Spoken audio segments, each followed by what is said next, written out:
faedah daripada lapar adalah ketika seseorang itu tidak banyak makan, akan memungkinkan seseorang tersebut isar. Isar artinya berbuat baik kepada orang lain, mendahulukan makanan kepada orang lain. Karena kita bukan orang yang doyan makan. Tapi kalau orang yang doyan makan, nggak mungkin mau mendahulukan makanan kepada orang lain. Kalau kita menghadiri kanduri ataupun acara-acara pesta yang ada talamnya, kita putar dulu yang ayam goreng ke hadapan kita. Berbeda dengan di zamannya baginda Rasulullah sallallahu alaihi wasallam ataupun di zaman sahabat baginda Rasulullah sallallahu alaihi wasallam, itu para sahabat sudah menjadi tradisi isar itu. Isar artinya mendahulukan makanan kepada orang lain.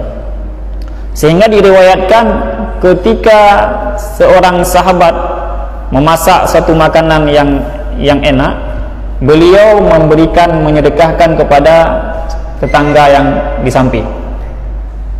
Kemudian ketika tetangga tersebut menerima sedekah daripada sahabat ini, tetangga ini berpikir, mungkin tetangga saya yang satu lagi lebih membutuhkan. Maka tetangga ini menyedekahkan lagi sedekah tadi kepada tetangga yang ketiga. Ketika tetangga yang ketiga ini mendapatkan makanan, maka beliau berpikir lagi, mungkin tetangga saya yang di samping lagi lebih membutuhkan. Sehingga berputar sampai kepada si pemilik yang pertama tadi. Ini sepertinya makanan yang saya sedekahkan tadi, kenapa kembalikan kepada saya lagi? Ternyata orang yang di samping beliau ini juga disedekahkan oleh orang-orang yang seterusnya. Begitulah akhlak para sahabat, mereka itu selalu mendahulukan makanan kepada sahabat-sahabat yang lain. Bahkan ada di dalam sebuah peperangan ketika banyak orang-orang Islam yang hampir syahid itu, banyak, ada yang sekitar 10 orang hampir syahid, dibawakan air oleh sahabat-sahabat yang masih sehat. Airnya hanya 1 gelas saja.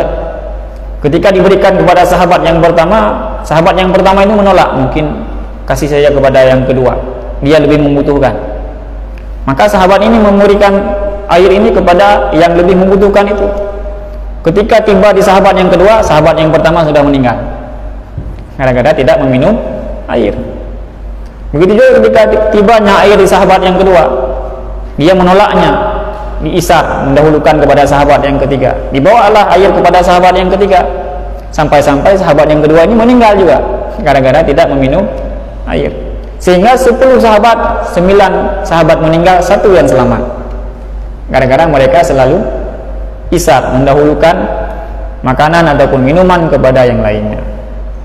Nah, kita kalau dapat kebagian makanan, dibagi air aqua, kita kesampingkan kita dulu. Kalau ada lebih baru kita offer kepada yang lain. Kita baru isar kepada orang lain ketika kita sudah mendapatkan dan menikmatinya, ketika sudah lebih. Dari para sahabat selalu mendahulukan makanan dan minuman kepada orang lain. Jadi faedah daripada lapar adalah dengan tidak banyaknya makan, kita akan selalu isar dan bersedekah makanan kepada orang yang lain. Kemudian di judul yang selanjutnya, Imam Al-Ghazali menjelaskan Tariqur Riyadhah fi kasri syahwatil batni, cara melatih diri untuk bisa melawan syahwat perut. Jadi untuk bisa melawan syahwat perut ini ada metodologinya, tidak asal-asalan, ada latihannya. Yang pertama, kata beliau, ada 4 langkah, ada 4 metode untuk bisa mengalahkan syahwat perut. Yang pertama, kata beliau, menyeleksi makanan, yaitu makanan yang halal. Alla ya'kula illa halalan, selalu memilih makanan yang halal. Karena ibadah bersama dengan makanan yang haram seperti membangun bangunan di atas ombak lautan, kata beliau. Kalau kita beribadah dengan adanya makanan haram dalam perut kita, bagaikan mendirikan sebuah bangunan di atas ombak-ombak lautan. Artinya bangunan tersebut tidak akan berdiri, akan roboh. Begitu juga ibadah yang dilakukan oleh seseorang yang di dalam perutnya ada makanan haram. Bahkan dalam sebuah riwayat, ketika seorang pemuda beribadah kepada Allah Subhanahu wa taala, idza qama syabun, apabila seorang pemuda beribadah kepada Allah, qala syaitanu li a'wanihi, maka syaitan berkata kepada anak buahnya, unzur min mat'amihi, coba kamu periksa dari mana makanan yang dia makan. Fa in kana mat'ama su'in da'auhu, kalau makanan yang dia makan adalah makanan yang haram, maka tinggalkan dia, enggak usah kamu goda dia dalam salatnya. Da'auhu wa yata'abbu, kalau dia salat dalam perutnya ada makanan yang haram, tinggalkan dia, enggak usah kamu sibuk-sibuk menggoda dia. Artinya ibadah yang dia lakukan sia-sia, tidak diterima oleh Allah Subhanahu wa taala. Bahkan kata seorang ulama, man dakhalal halala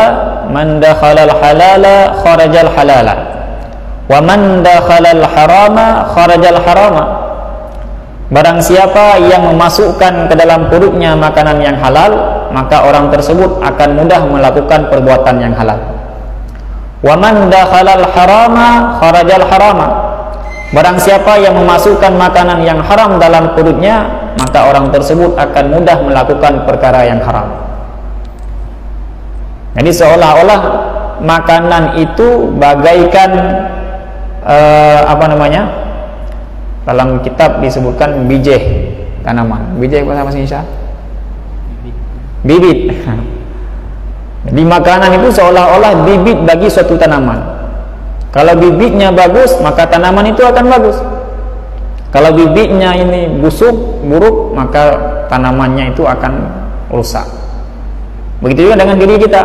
Kalau makanan dalam perut kita makanan yang halal, maka insya Allah kita akan mudah melakukan ibadah. Tapi kalau makanan dalam perut kita makanan yang haram, maka kita juga akan mudah melakukan perbuatan yang haram. Bahkan berkata sebagian ulama, barang siapa yang bersedekah dengan harta yang haram, ini perlu kita ketahui, karena ada yang salah paham. Barang siapa yang bersedekah dengan harta yang haram, maka bagaikan membersihkan ataupun menyucikan baju dengan air kencing. Artinya baju tersebut tidak akan suci, bahkan bertambah najis. Orang yang bersedekah dengan harta yang haram bagaikan membersihkan bajunya dengan air kencing. Karena ada orang yang berpikir bahwa nggak apa-apa ada harta haram, yang penting banyak sedekah. Dengan banyak sedekah, otomatis harta kita akan terbersihkan. Ini adalah prinsip ataupun pemikiran yang keliru. Termasuk dalam konsep tasawuf, termasuk makanan ataupun harta yang haram, yaitu ketika orang tua bekerja sampai meninggalkan sholatnya, maka hasil daripada pekerjaan tersebut dibawa pulang untuk anak dan keluarganya, padahal makanan tersebut dalam konsep tasawuf juga dikategorikan sebagai makanan yang haram.